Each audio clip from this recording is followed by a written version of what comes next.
Trisha Hirschberger. I'm Joe Beretta. And you're watching SourceFed. And if you're not, you should be. Yeah.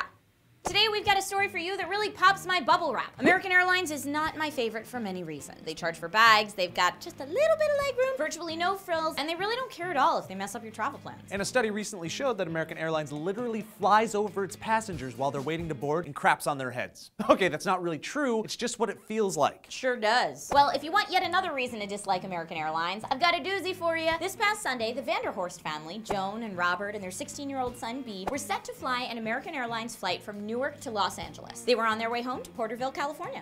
Porterville.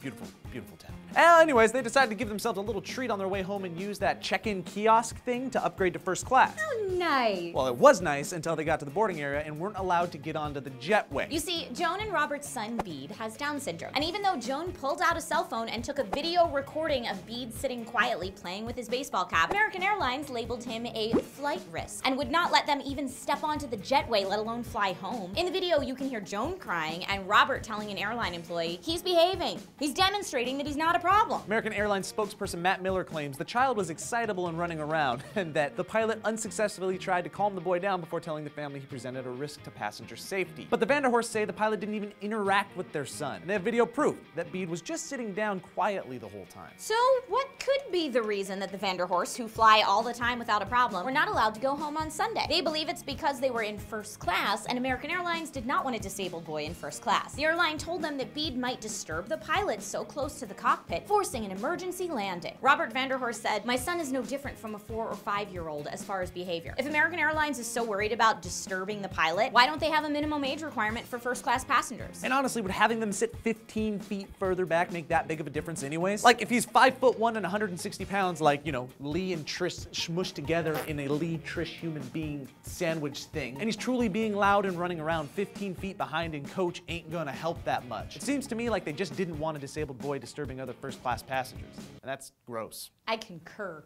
Eventually, American Airlines booked the family coach tickets on a United flight in the last row with 2 empty rows around them on all sides. And, although they haven't done it yet, American Airlines say they will be reimbursing the first class upgrade fees. I still think it's total dick. And the Vandersuits plan on suing American Airlines for discrimination, which they should.